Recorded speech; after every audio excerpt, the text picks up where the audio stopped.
Sasmita Nayak डाकिले please alert रुहंतु और जल्दी जल्दी ऑन करंतु। हाँ कुहंतु। दादा मां मन जय गुरु।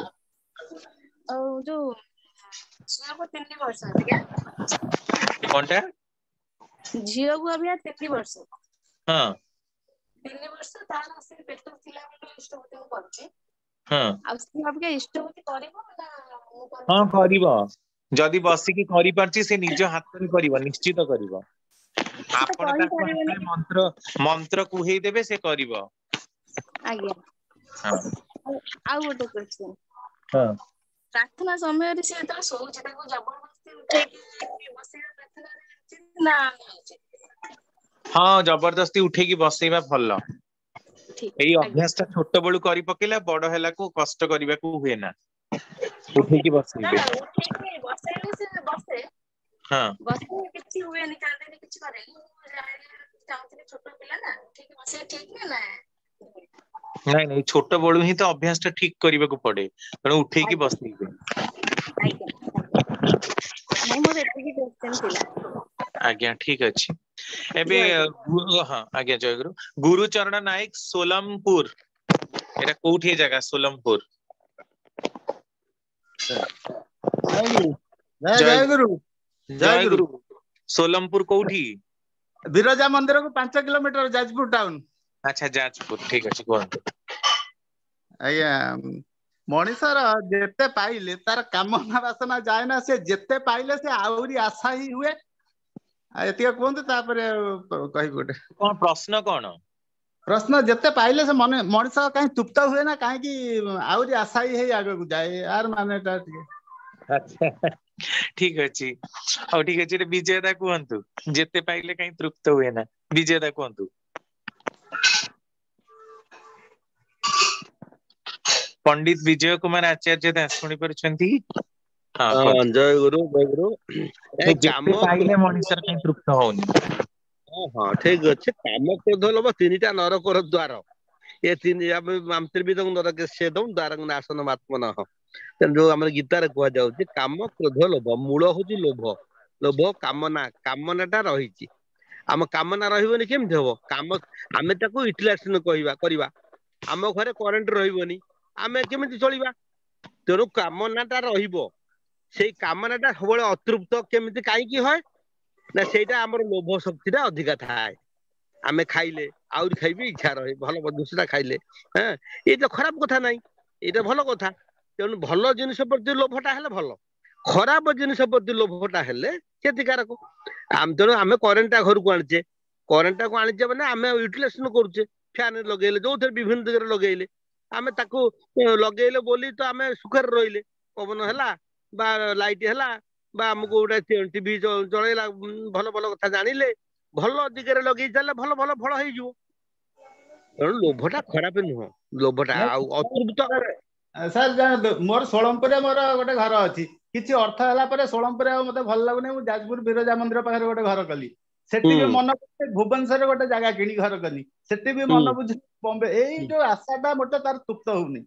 ହଁ ହଁ ଏଇଟା ହଉଛି ବିଶ୍ୱାସ ଶକ୍ତି ଏଇଟା ବିଷୟ ବାସନା ଏଇ ଯୋଉ ଅହଙ୍କାର ମୁଁ ବଡ ମୁଁ ଦେଖେଇ ହେବି ମୋ ପାଖରେ ପ୍ରଚୁର ଧନ ଅଛି ଧର୍ମ ଦିଗରେ ନ ଲଗେଇଲେ ଯୋଉମାନେ ଲଗାନ୍ତି ନାହିଁ ସେମାନେ ରାଜକୀୟ ଢାଞ୍ଚାରେ ବିଭିନ୍ନ ଜାଗାରେ କୋଠାବାଟି କରନ୍ତି ଏମାନେ ମୋହଗ୍ରସ୍ତ ମଣିଷ ତେଣୁ ଇଏ ମଣିଷ ମୋହ ଭିତରେ ପଡିଛି ତେଣୁ କାମନା ହବ ଆଉ କଣ ଅଛି ସେ ଚାହୁଁଛି ମୁଁ ପ୍ରତିପତ୍ତିଶାଳୀ ହେବି ମୁଁ ବିଳାସ ପ୍ରିୟ ହେବି ତାର ସେଇ ଦିଗରେ କାମନା ବାସନା ସବୁ ଚାଲିଛି ସେଇ ଦିଗରେ ତେଣୁ ସେ ଅତୃପ୍ତ ରହିବ ହିଁ ଇଏରେ ଯେତେ ସରି ଅଗ୍ନିରେ ଯେତେ ଆହୁତି ଦବ ସେତେ ବଢିବ ଆପଣ ମୋହରେ ଯେତେ ଆହୁତି ଦେଲେ ଆପଣ ମୋହଗ୍ରସ୍ତ ହେଇଛନ୍ତି ତ ତେଣୁ ମୋହଟା ବଢି ବଢି ଚାଲିଛି ଆଉ କଣ ଅଛି ଏ ତ ତୃପ୍ତ ହବାର ନାହିଁ ହବ ବି ନାହିଁ କାମ ଉପଭୋଗ କରିକି କେହି ତୃପ୍ତ ହେଇନାହିଁ ଯେମିତି ସେମିତି ଏ କାମନାର ଶେଷ ନାହିଁ ତେଣୁ କାମନା ଚାଲିବ ଈଶ୍ୱର କାମନା ଯେତେବେଳେ ହବ କନଭର୍ଟ ହବ ପ୍ରପର ୟୁଟିଲାଇଜେସନ ହବ ସେତେବେଳେ ସେ ତାର ରିମିଶନ ଆସିବ ଶାନ୍ତି ଭାବକୁ ଆସିବ ତେଣୁ ଇଏ ତ ମୋହ ପାଇଁ ଆପଣ ମୋହ ପାଇଁ କାମନା ବିଳାସ ପ୍ରିୟତା କାମନା ତେଣୁ ଏଗୁଡାକ ହବ ତ ଏଇଟା ତୃପ୍ତି ଆସିବ ନାହିଁ ତୃପ୍ତି ନାହିଁ ତୃପ୍ତି ନାହିଁ ଏଥିପାଇଁ ଧ୍ୟାନ ଧାରଣାର ଆବଶ୍ୟକ ଆଜ୍ଞା ନିହାତି ଦରକାର ନା ଯୋଉ କଥା ଆଗରୁ ଆମର ଆଲୋଚନା ହଉଥିଲା ଆତ୍ମସମର୍ପଣ ଦିନକର କଥା ନୁହେଁ, ଜନ୍ମ ଜନ୍ମ ପାଇଁ। ତେଣୁ ତାର ଆଗ ଶରଣାପନ୍ନ, ଯୋଉ ଗୁଡାକ ଭାଗବତ ଆମକୁ କହିଲା ଯେ ଶରଣ ପଶ ମୋର ପାଦେ ନଡର ବିଷୟା ବିଷାଦେ, ଏ ବିଷୟ ବାସନା ଅଛି ଆକୁ ଡର ନା, ତୁ ଆଗ ମୋ ଶରଣାପନ୍ନ ହ। ତାଙ୍କ ଶରଣାପନ୍ନ ହେଇଗଲେ ତେଣିକି ବନ ଯାଏ ପ୍ରୋସେସିଂ ହେଲା। ଧୋବା ଘରକୁ ଲୁଗା ଗଲା, ସେମିତି ଆମେ ଧୋବା ଘରକୁ ଗଲେ, ସଫା ହବା ପାଇଁ ଗଲେ, ପ୍ରୋସେସିଂ ଚାଲିଲା। ଇଏ କେତେ ଜନ୍ମ କାହାର ଯିବ ଠିକ ନାହିଁ। ଧୀରେ ଧୀରେ ଆପଣ ଧୀରେ ଏଇ ଆଜ୍ଞା ଯୋଉ କଥା ଆଜ୍ଞା ନା ସେଠି କହିଲେ ଉଦ୍ଧବ ମତେ ରଖିଦବୁ, ମୁଁ ମଲେ ମତେ ତୁ ପାଇବୁ, ତାମାନେ କଣ ନାଇଁ ମୁଁ ନାଇଁ, ମଲେ ମୁଁ ମାନେ ଅହଙ୍କାର। ଏଠି ମୁଁ ହଉଛି ମୁକାର ଅହଙ୍କାର, ଯୋଉ ମୁଁ ମାନେ ଅସ୍ମିତା। ଅସ୍ମିତା ଟା ମାନେ ମୁଁ ତାଙ୍କର ବୋଲି ଭାବିପାରୁନି ନା, ମୁଁ ମୋର ଗୋଟେ ଭାବୁଛି। ମୁଁ ଯୋଉ ଶବ୍ଦଟା ଅହଙ୍କାର ଟା, ଏ ଅହଙ୍କାର ଟା ସହଜରେ ଯାଏ ନାହିଁ, ପତଳା ଅହଂ ହେଇଯିବ। ଆଉ ସେ ଚାଲିଗଲେ ବି ମଣିଷ ସାଧନ ଭୋଜନ କରିପାରିବନି, କର୍ମଠ ବି ହେଇପାରିବନି, ତାର ବି ଆବଶ୍ୟକତା ଅଛି। ତେଣୁ ଗାଢ ଅହଂ ଯୁକ୍ତ ମଣିଷ ସେ ଭାବେ ମୁଁ ସବୁ କିଛି କରୁଛି, ମୁଁ ଉପଭୋଗ କରୁଛି, ଆଉ ମୋ ଠାରୁ ବଳି ଆଉ କେହି ନାହିଁ, ଏଇ ପ୍ରକାର ଗାଢ ଅହଙ୍କାର ଟା ରହିଛି ନା। ତେଣୁ ସେ ସେଇଥିରେ ଲିପ୍ତ ହେଇ ରହିବ। ତେଣୁ ସାଧନ ଭୋଜନ ଦରକାର, ପ୍ରୋସେସିଂ ଗୁରୁ ଗ୍ରହଣ କରିବା ଦରକାର, ଗାଇଡ ହିସାବରେ ତାଙ୍କୁ ମାନିବା ଦରକାର। ଧୀରେ ଧୀରେ ଆମେ ଚେଷ୍ଟା କରିବା ଦରକାର। ଏକା ଦିନେ ଆମକୁ କହିବି ଧ୍ୟାନ କରି ପରଫେକ୍ଟ ହେଇଯିବି। ଭାଇ ବୁଝିପାରିଲେ କି?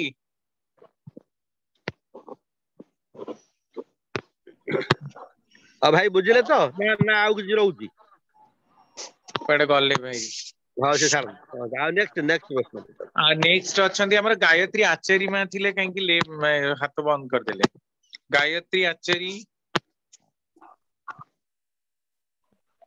ଗାୟତ୍ରୀ ଆଚାର୍ଯ୍ୟ ମା କାହିଁ ହାତ ଟେକିଲେ, କଣ ବନ୍ଦ କରିଦେଲେ? Hello hello. ଦାଦା ଜୟଗୁରୁ। ହଉ ଗୀତାଞ୍ଜଳି ସେଠୀ ମା କୁହନ୍ତୁ। ଦାଦା ଜୟଗୁରୁ। ଜୟଗୁରୁ। ଦାଦା ଆମେ ଯୋଉ ନାମ କଲା ବେଳେ ତ ଆମ ଆଖିରୁ କାହିଁକି ଲୁହଟା ଆସେ? ତ ସବୁବେଳେ ବୁଝିପାରେନି। ମାନେ କଣ ନାମ କଲା ବେଳେ ଆସେ ନା ଫଟୋକୁ ଅନେଇଲା ବେଳେ ଆସେ? ଫଟୋକୁ ଅନେଇଲା ବେଳେ, ଏମିତି ନାମ କଲା ବେଳେ ଆଖି ବୁଜିକି। ଆଖି ବୁଜିକି ନାମ କଲେ ବି ଲୁହ ଆସେ? ଆଜ୍ଞା ଦାଦା। କଣ ଦାଦା ଜାଣିଛନ୍ତି, ରମାକାନ୍ତ ଜାଣିଛନ୍ତି କି?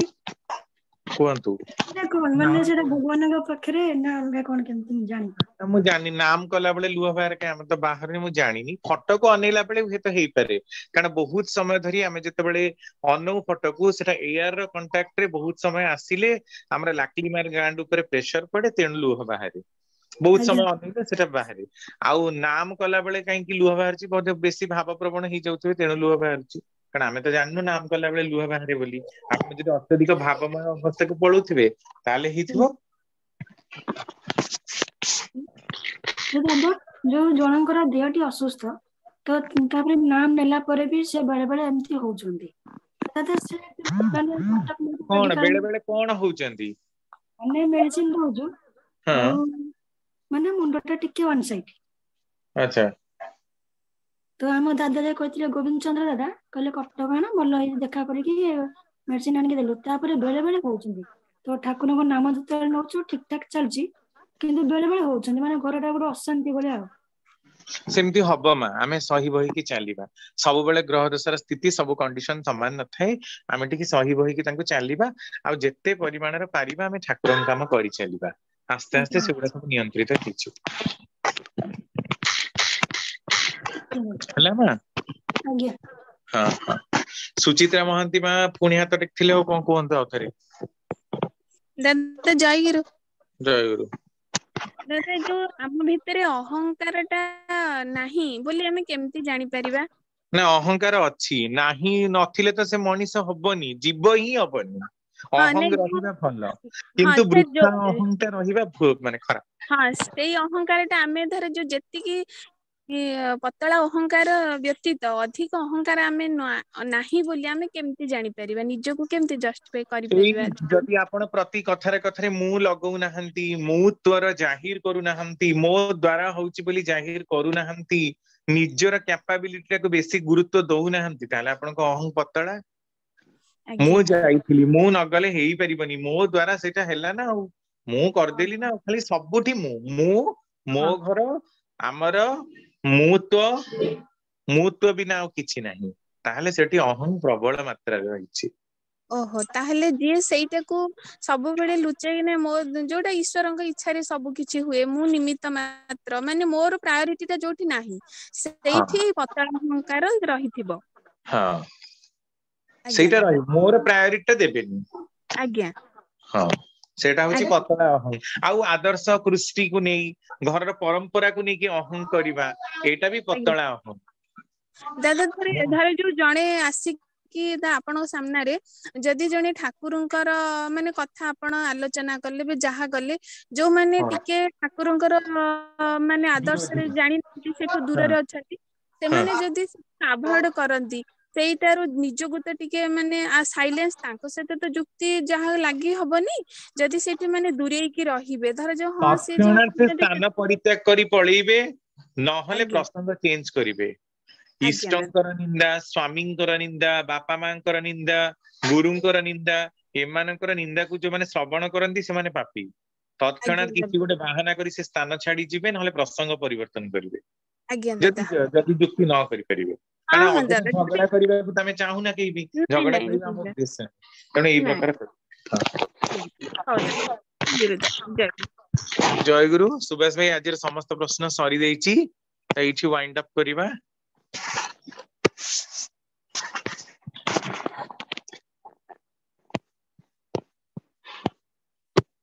ଜୟଗୁରୁ ସୁବାସ ଭାଇ, ଏଇଠି ରଖିବା ଆଜି। ଜୟ ଗୁରୁ, ଜୟ ଗୁରୁ, ଜୟ ଗୁରୁ। ଆଜିର କାର୍ଯ୍ୟକ୍ରମ ଏଠି ସମାପ୍ତ କରିବା ନା କଣ? ଆଉ କିଏ ପ୍ରଶ୍ନ କାହାର? ଜଣେ ସେ ମୁରଲୀଧର ଦାସ ରହିଯାଇଛନ୍ତି, ସେ ବୁଢା ଲୋକ ପଚାରି ପାରୁନାହାନ୍ତି, ମାନେ ଜାଣି ପାରୁନାହାନ୍ତି। ତାକୁ ଦେଖିବା ହଁ ମୁରଲୀଧର ଦାସ ଖୋଲିଲେଣି, ହଁ କୁହନ୍ତୁ କୁହନ୍ତୁ, ସେ ହାତ ଟେକିଥିଲେ। ଜୟ ଗୁରୁ, ଜୟ ଗୁରୁ, ଆଜ୍ଞା କୁହନ୍ତୁ। ଲାଷ୍ଟ କ୍ୱେଶ୍ଚନ ହେଇଛି ଆପଣଙ୍କର। ଚାକିରି କରି ପଇସା ଉପାୟ, ବେଶ୍ୟାକରି ଧନୀ ହବା, ତା ପରପଦଟା କଣ? ହ୍ୟାଲୋ। ହଁ ରମାକାନ୍ତ କହିଦିଅନ୍ତୁ, ରମାକାନ୍ତ ଅଛନ୍ତି ଲାଇନରେ, କହିଦିଅନ୍ତୁ। ରମାକାନ୍ତ ଅଛନ୍ତି ନା ଲାଇନରେ? ରମାକାନ୍ତ ମିଶ୍ର ଦାଦା, ରମାକାନ୍ତ ଲାଇନ ଅଛନ୍ତି? ରମାକାନ୍ତ ମିଶ୍ର ଦାଦା, ଏସପିଆର ସତ୍ସଙ୍ଗ ବିହାର, ଭୁବନ ଦାଦା ଲାଇନରେ ଅଛନ୍ତି। ବିଜୟ ଦା କୁହନ୍ତୁ, ବିଜୟ ଦା କୁହନ୍ତୁ, ଆପଣଙ୍କର ଜିଲ୍ଲା ପ୍ରଶ୍ନ ପଚାର। ହଁ ହ୍ୟାଲୋ ହ୍ୟାଲୋ, କଣ ପଚାରୁଛନ୍ତି? ହ୍ୟାଲୋ ଜୟଗୁରୁ, ହ୍ୟାଲୋ ହ୍ୟାଲୋ, ଜୟଗୁରୁ। ହଁ ଜୟଗୁରୁ। କଣ ଚାକିରି କଣ କରି ପ୍ରଶ୍ନ ପଇସା କଣ? ଉପାୟ, ବେଶ୍ୟାକରି ଧନୀ ହେବା। ଆଉଥରେ କୁହ। ଚାକିରି କରି ପଇସା ଉପାୟ, ହଁ ବେଶ୍ୟାକରି ଧନୀ ହବା, ତା ହଁ। ପରପଦଟା କଣ?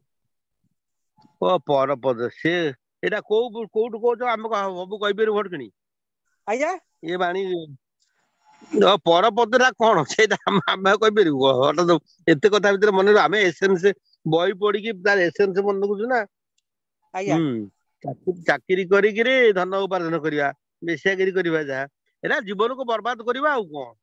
ଆଜ୍ଞା ହଁ ଏଇ ଅର୍ଥରେ ସେଇଟା ହବ, ଆଉ କଣ ଅଛି? ହେଲା, ଆଜ୍ଞା ଆଜ୍ଞା ଜୀବନର କ୍ରମୋନ୍ନତି ବାଧା ପ୍ରାପ୍ତ ହେଇଯିବ, ଆଗେଇ ପାରିବ ନାହିଁ। ମୁଣ୍ଡ ଟା ଆଜ୍ଞା ବିକିଦବା, ଆଜ୍ଞା ଅନ୍ୟ ପାଖରେ ମୁଣ୍ଡ ବିକିଦବା। ତେଣୁ ଆଜ୍ଞା ସିଏ ଯା, ଏଥିରେ କୌଣସି ମାନେ ଆତ୍ମିକ ଉନ୍ନତି ହୁଏ ନାହିଁ। ହେଲା, ଆଜ୍ଞା ଆଜ୍ଞା ଏଇଟା ଭାବଟା ହଉଛି। ହଉ, ତେଣୁ ଇଏ ବାଣୀ କୋଉଠୁ ତମେ ଆଣିଛ? ଶାଶ୍ୱତୀ କି ଚଲା ସାଥୀ କୋଉଠି ଦେଖିଲେ ହବ ଆଉ। ହେଲା, ଅନୁସୂଚିତ ପ୍ରାୟ, ମୁଁ ଜଣେ ରୀତିକି କହୁଥିଲି। ଅନୁସୃତିର, ହଉ ହଁ ହଉ ହଉ। ହଁ ସେ ଠିକ ଅଛି, ମୁଁ କହିବି କାଲି ଆଡକୁ କହିବି ଆଉ। ହେଲା, ଆଜ୍ଞା ଦେଖିବାକୁ ପଡିବ ଆଉ। ଏଇଟା ବାଣୀ, ଏତେ ଅନେକ ବାଣୀ ତ। ଚାକିରି କରି ପଇସା ଉପାର୍ଜନ କରିବା, ବେଶ୍ୟାକିରି କରି ଧନ ଉପାର୍ଜନ କରିବା। ଆଉ କଣ ପଦ ଅଛି? ରମାକାନ୍ତ ଭାଇ ଜାଣିଛନ୍ତି କି ଆଉ ଅନ୍ୟ ପଦ କଣ?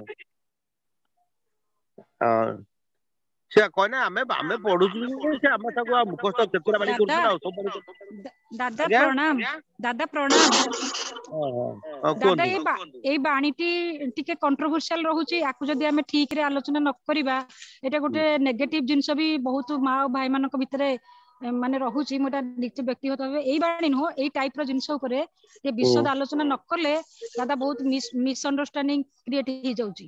ଆଉ କଣ କହୁଛି ଦାଦା କଣ ହଉଛି ନା ଧରନ୍ତୁ ଏଇ ବାଣୀଟି ନୁହନ୍ତି ଆଉ ଗୋଟେ ବାଣୀ ଦଉଛି ମୋର ତ ମୁଁ ତ ବାଣୀଟା ଜାଣିନି ଠିକ ସେ ଦାଦା ଏଇଟାକୁ ଟିକେ ବିଶଦ ଭାବେ ଆଲୋଚନା ଗୋଟେ ଉଦାହରଣ ଦଉଛି ଖାଲି ଯେ ଠାକୁରଙ୍କର ବାଣୀ ଅଛି ଯେ ଯେତେ ତୁମେ ବିଶ୍ୱବିଦ୍ୟାଳୟର ଉପାଧି ଧାରଣ କରିଥାଅ ନା କାହିଁକି ଯୋଉ ବାଣୀଟି ମା ମାନଙ୍କ ପାଇଁ ଅଛି ଆମର ତୁମେ ଯଦି ଏଇଟା ନ କର ସେ ବାଣୀଟି ଦାଦା ହଁ ସେଥିରେ ପୁଣି କଣ ହଉଛି ନା ଏତିକି ଅଣ୍ଡରଷ୍ଟାଣ୍ଡିଂ ଟା କ୍ଲିୟର ହେଇନି ଯେ ଯିଏ ବି ପାଠ ପଢିଲା ଯିଏ ବି ଟିକେ ଭଲ ପାଠ ପଢିଲା ଯିଏ ଯୋଉଥିଲା ତାକୁ ସାଙ୍ଗେ ସାଙ୍ଗେ କୁହାହେଲା ଏଇଟା ଭଲ ଜିନିଷ ନୁହଁ ମାନେ ଏଇଟା ଗୋଟେ ପାଠ ପଢିବାଟା ଯେମିତି ଗୋଟେ କ୍ରିମିନାଲ ଅଫେନ୍ସ ହେଇଗଲା ସେ ଟାଇପର ଆଟିଟ୍ୟୁଡ ନେଇକି ମଧ୍ୟ ମା ମାନେ କଣ କରୁଛନ୍ତି ନା ଆକ୍ଷେପ କରୁଛନ୍ତି ତାଙ୍କୁ ଯଦି ଧରନ୍ତୁ ମୁଁ ମୋ ନିଜ ପର୍ସନାଲ କଥା ଏତେ କଥା କଣ ମୁଁ ଏଇଟା ସତ କଥା ଏଇଟା ମୋ ପର୍ସନାଲ ଲାଇଫରେ ମଧ୍ୟ ମୁଁ ବହୁତ ଅନୁଭବ କଲି ତାପରେ ମୁଁ ବୁଝିଲି ଦାଦା ମାନେ ମତେ ବୁଝେଇଲେ କୋଉଠି କଣ ଅସୁବିଧା ହଉଛି ମେଣ୍ଟାଲ ଅଣ୍ଡରଷ୍ଟାଣ୍ଡିଂ ଲେବୁଲରେ କାହିଁକି ଗ୍ରହଣ ହେଇପାରୁନି ମତେ ବୁଝେଇଲା ପରେ ମୁଁ ବୁଝିଲି ନହେଲେ ମତେ ଏତେ କଷ୍ଟ ହେଇଥିଲା ଦାଦା ମୁଁ ସବୁଥିରୁ ଚୁପ ରହିଯାଇଥିଲି ତ ପାଠ ପଢିବାଟା ଗୋଟେ କ୍ରିମିନାଲ ଅଫେନ୍ସ ଆମେ କାହିଁକି ଆଜ୍ୟୁମ କରିବା ଯେ ଜଣେ ଯଦି ବିଶ୍ୱବିଦ୍ୟାଳୟର କୁଳାଧି ହେଇଗଲା କଣ ଉପାଧି ନେଇଗଲା ସେ ଖରାପ ଝିଅଟା ହେଇଗଲା ଏମିତି କଣ ଏସବୁ ଟିକେ ଭଲ ଭାବେ ଆଲୋଚନା ଦରକାର ସେମିତି ସେଇଟା କ୍ଲିୟର ଆମେ ଶୁଣନ୍ତୁ ବିଗତ ଦିନରେ କ୍ଲିୟର କରାହେଇଛି ପାଠ ପଢିବା ଅପରାଧ ନୁହେଁ ହେଲା ତା ଉପାଧି ପାଇଗଲା ଉପାଧି ବ୍ୟାଧି ନୁହଁ ଯଦିଓ ଠାକୁର ତାକୁ ସେମିତି ବୁଲେଇছে ତାର ମର୍ମ କହିବାର ଉଦ୍ଦେଶ୍ୟ ଉପାଧି କି ନେଇ ଟିକେ ଦେଖେଇ ହେଲା ମୁଁ ଡିଗ୍ରୀ ଡିପ୍ଲୋମା ପାଇଛି ମୁଁ ଅମୁକ ମୁଁ ଧମକ ଏମିତି ଯେ ଜାହିର କଲା ତାକୁ ବ୍ୟାଧିଗ୍ରସ୍ତ ସେ ହେଇଗଲା କେମିତି ଚାକିରି କରି ଯେ ବଡ ଲୋକ ଦେଖେଇଲା ମୁଁ ଅମୁକ ପୋଷ୍ଟରେ ଅଛି ମୁଁ ଅମୁକ ମତେ କଣ କହୁଛି ଏମିତି ଏଇ ଯୋଉ ତାକୁ ନେଇକିରି ଅହଙ୍କାରର ଯେ ମତ ହେଇଉଠିଲା ହେଲା ସେଇ ଲୋକ କ୍ଷେତ୍ରରେ ଏଇଟା ମାନେ ତାପରେ ଦାଦା ଦେଖନ୍ତୁ ଆମେ ଝିଅ ପିଲାଙ୍କର ଗୋଟେ ସ୍ୱତନ୍ତ୍ର ବୈଶିଷ୍ଟ୍ୟ ନେଇକି ଗୋଟେ ସ୍ୱତନ୍ତ୍ର ଦାୟିତ୍ୱ ଅଛି ସେ ଦାୟିତ୍ୱଟାକୁ ଆମେ ଫାଷ୍ଟ ପ୍ରାୟୋରିଟି ନ ଦେଇକିରି ଯଦି ପୁଅ ପିଲାଙ୍କ ସହିତ ସମାନ ହେଲା ଭଳିଆ ପାଠ ପଢି ଦେଇଛେ ବୋଲି ମାନେ ଏମିତି ସେମିତି ହବା ତାହେଲେ ନ୍ୟାଚୁରାଲି ଆମର ସେଇଟା ଭୁଲ କଣ ହଉଛି ଠାକୁର ଦର୍ଶେଇଛନ୍ତି ଯେ ତା ମାନେ ସମସ୍ତଙ୍କୁ ଇନଭାରିଏବଲି କହିବାଟା ମାନେ ଆଜ୍ଞା ଦାଦା ଆପଣ ଯୋଉଟା କହିଛନ୍ତି ଏଇଟା କ୍ଲିୟର କରାହେଇଛି ଆମେ ପାଠ ପଢିବା ଯେତେବେଳେ ଦାଦା କ୍ଲିୟର ହେଲା ମୋ ମନ ଟିକେ ଶାନ୍ତି ଲାଗିଲା ଦାଦା କାରଣ ମୁଁ ଆପଣ ମାନଙ୍କୁ ଭେଟି ନଥିଲି ମୋର ସୌଭାଗ୍ୟ ମୁଁ ଟିକେ ପାଇଲି ଆପଣ ମାନଙ୍କୁ ଆପଣ ଡାକ୍ତରୀ ପଢିବେନି ମା ମାନଙ୍କର ଚିକିତ୍ସା କରିବେ କିଏ କେମିତି ହବ ମାଷ୍ଟର ହବ ଚାକିରି କରିବନି ପିଲା ପାଠ ପଢିବେ କେମିତି ନା ମୋଟେ ଏଇଟା ଅର୍ଥକୁ ଅନର୍ଥ କରିଦେଲେ ଅସୁବିଧା ହେଲା ଠାକୁର କହିଲେ ରୋଗ ହେଇଛି ମାନେ ଔଷଧ ଖା ଆମେ କୁହା ଠାକୁର ଭଲ କରିଦେବେ ସେଇଟା ଭୁଲ ହେଲା ଠାକୁର ଉପରେ ବିଶ୍ୱାସ ରଖିବା ମୁଁ ତ କର୍ମ ଖରାପ କରିନି ତେଣୁ ମୁଁ କାହିଁକି ମରଣାନ୍ତକ କଷ୍ଟ ପାଇବି ଯଦି ଏଇଟା ଆସେ ସେତେବେଳେ ମଧ୍ୟ ଠାକୁରଙ୍କ ପ୍ରତି ବିଶ୍ୱାସ ରଖିବା ଦରକାର ଔଷଧ ବି ଖାଇବା ଦରକାର ମେଡିକାଲ ଯିବା ଦରକାର ହେଲା ପ୍ରଶ୍ନଟା ଠିକ ଠିକ ପ୍ରଶ୍ନ ଏଇଟା ବ୍ୟକ୍ତିଗତ ଟିକେ ଅନୁଭବ ଥିଲା ଦାଦା ରଖିଦେଲି କାହାକୁ କହିଲି ସମସ୍ତଙ୍କର ଆମେ ଟୁ ଦି ପଏଣ୍ଟ ଆକୁ ଗୋଟେ କ୍ୱେଶ୍ଚିନ୍ ହେଲେ ଆକୁ ଗୋଟେ ଆନ୍ସର ମିଳିବ ହେଲା ଦାଦା ଜୟଗୁରୁ ଆପଣଙ୍କ କଥା ଇକୋ ହଉଛି ଇକୋ ହଉଛି କଥା ଗୁଡା କାହିଁକି ଶୁଭା ଯାଉଛି ମା ନଳିନୀ ଆଜ୍ଞା ଶୁଣା ଯାଉଛି ଯେ ଚଳିଯିବ ଆଉ ହେତିକି ରଖିଦବା ଏଇ କ୍ୱେଶ୍ଚିନ୍ ଆଜ୍ଞା ଦାଦା ଜୟଗୁରୁ ସୁବାସ ଭାଇ ନାହାନ୍ତି ଗୀତ ଗୋଟେ ଲଗାନ୍ତୁ ପ୍ରଭୁ ତୁମ ଶ୍ରୀଚରଣ ବିନା ଟିକେ ଲଗେଇଦେଲେ ଭାଇ ଟିକେ ଭଜନ ପ୍ରଭୁ ତୁମ ଶ୍ରୀଚରଣ ବିନା ଲଗେଇବେ ନା ମୁଁ ଯାହା ଲଗେଇବି ଶୁଣିବେ ଏଇଟା ପ୍ରଭୁ ତୁମ ଶ୍ରୀଚରଣ ବିନା ଲଗଉନାହାନ୍ତି ତୁମ ଶ୍ରୀଚରଣ ବିନା ଏଇଟା ଆଗେ ଶୁଣିବେ ନା ଗୋଟେ ପ୍ରଶ୍ନ ହଉ ଯାହା ଅଛି ଲଗାନ୍ତୁ ନାଇଁ ଏଇଟା ଯଦି ନାହିଁ ଯୋଉଟା ଲଗାନ୍ତୁ ଆଉ ଗୋଟେ ଦିଟା ପ୍ରଶ୍ନ ହଉ କାହିଁକି ନା କୋରସରେ ଲଗାନ୍ତୁ କୋରସ ଲାଗୁଛି राखो राखो नाथ नारायण कातर दिन जना को करुणामय तुम अपने शरण में,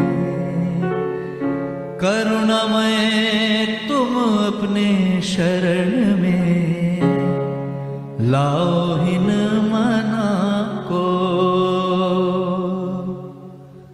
राखो राखो नाथ नारायण कातर दीन जना को, राखो राखो नाथ नारायण कातर दीन जना को।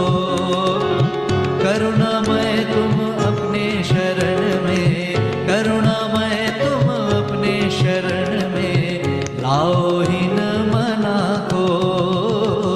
राखो राखो नाथ नारायण कातर दीन जना को।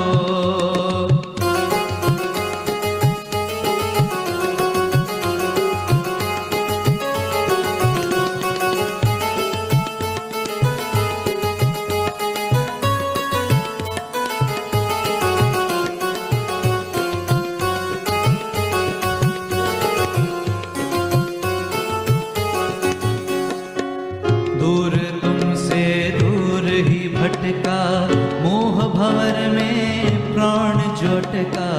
दूर तुमसे दूर ही भटका, मोह भंवर में प्राण जोटका। इस जीवन की प्यास बुझाओ, इस जीवन की प्यास बुझाओ, शीतल करो तना को। इस जीवन की प्यास बुझाओ, शीतल करो तना को।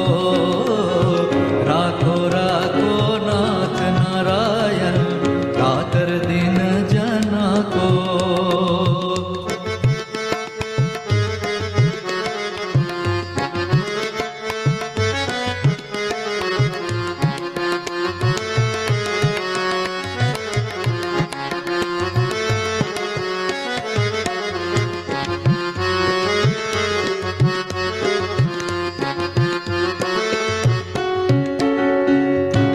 जगत में कौन करेगा शोक ताप को, कौन हरेगा। प्राण जगत में कौन करेगा शोक ताप को, कौन हरेगा। नष्ट करो तुम इस जीवन से, नष्ट करो तुम इस जीवन से, अंधियारा इस घना को, अंधियारा इस घना को। राखो राखो नाथ नारायण कातर दीन जना को। राखो राखो नाथ नारायण कातर दीन जना को।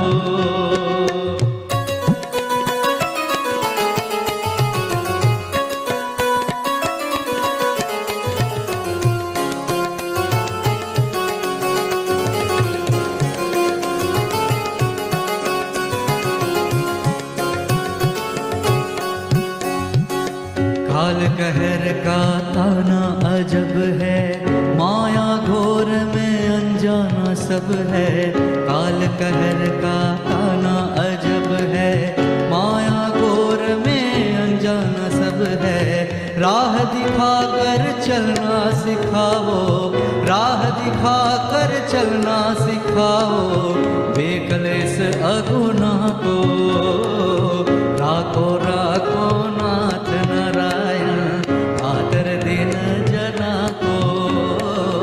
राखो राखो नाथ नारायण कातर दीन जना को।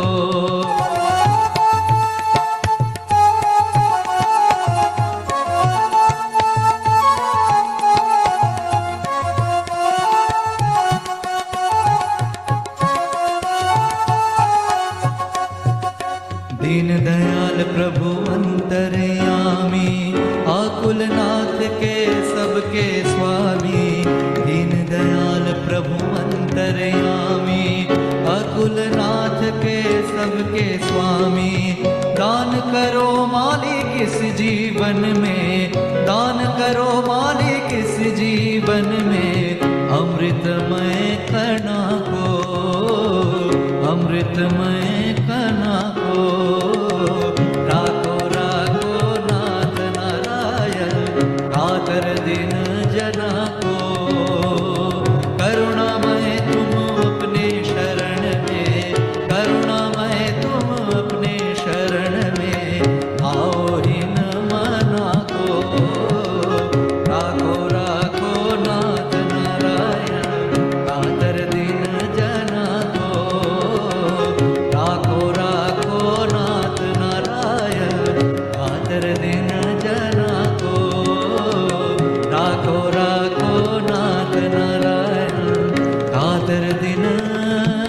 जना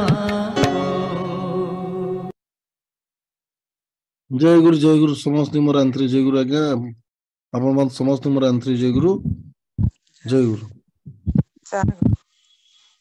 जय गुरु भाई समस्त अंतर जय गुरु जय जय गुरु सब दादा भाई गुरु भाई मां मानु जय गुरु जय गुरु गीत भल लागे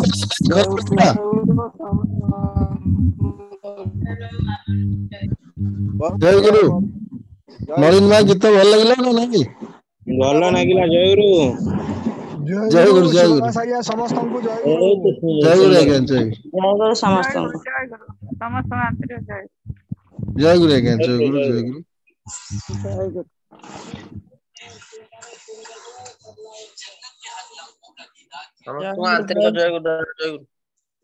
जय गुरु आज्ञा जय गुरु बस भाई जय गुरु दी जनकर नंबर टिके पठे तो आपण नंबर तो दे देबे ऐड कर देबे आज्ञा पठे दियंतु WhatsApp रे पठे देकी मते डाकी देबे कहि देबे एटा चढ़ाई छ ना खतरे जय गुरु पठे दियंतु WhatsApp रे कहि दियंतु तापर फोन कर देबे पठेला परे फोन टे कर देबे जय गुरु हां जो माने पठौछन नंबर WhatsApp रे पठांतु तापर मते खाली फोन कर देबे म पठेची जे जण को नंबर दादा जय गुरु जय गुरु दादा से हिडविंचा सागर जो ब्लड प्रेशर पे कहते रमाकांत दादा कहते देख कहे ना दादा को काली आपण पचारिबे काली आपण प्रश्न उत्तर कार्यक्रम रे पचारिबे नहीं दादा कहले मु कहि भी देखि कि ना सबटा हां से कहिबे दादा हां काली पचारंतु से कहिबे आज्ञा दादा जय गुरु आज्ञा जय गुरु आज कार्यक्रम ये समाप्त कर आसंता काली सकाळ 6:45 रे आमे समस्त एकत्रित हवा से पर्यंत कार्यक्रम ये समाप्त कर समस्त अन्नद भाई माँ मैंने माँ और भाई मान जोगयुक्त करांतु जय गुरु आज्ञा जय गुरु प्रति मां दायित्व में कि जणे जणे करले हबे जते मां में अछि सब बहुत एक्टिव मां अछन आदर बहुत चाकरी वाकरी करने हाई क्वालिटी मां सब अछन काम टिके चेष्टा कले होता निश्चित आम गाँ गाँव रही जॉइन कर दउछु से मन तो मन पद पदवी अच्छी बाहर रहउछंती मां माने बहुत फोन करके जॉइन कला उपकृत आम जो आज खुशी आनंद पाउछंती ए ओडिशा सत्संग रे से माने टी समस्या समाधान पाते खुशी आनंद होते आम भाया आमर केते आपणार अच्छा ना सांग साथी भाई बंधु कुटुंब समस्त अच्छा समस्त हाथ में फोन अच्छे बाजे जिनस देखुंत आम जीवन जो बंचिया बढ़िया मर्मजा धर्म बोल जानी जानते से आम भाया मुझे आशा रखु माँ मान जय गुरु सुभाष भाई जय गुरु बहुत बहुत धन्यवाद माँ समस्ते लागंतु माँ माने प्रति प्रत्येक जन जन माँ मान को जोगयुक्त करांतु माँ भाई जहाँ को पाउछन आपण बंधु बांधव संग साथी खुशी होउछन नाही नथिवार से जानू ना माँ माने केदी लागू ना जन जन जो गोटे लोक लागंतु तो 100-200 लोक बढ़ंतु काई दल रिजल्ट काई नाही तले केही लागू ना सुनुचन देखार नै बार कर दोछन से करने जय गुरु एते सुंदर अमूल्य कथा समय देकी से मन केते डाकी केते राति दिन एका करके पहुंचो आमे सुड़िया से आ हमर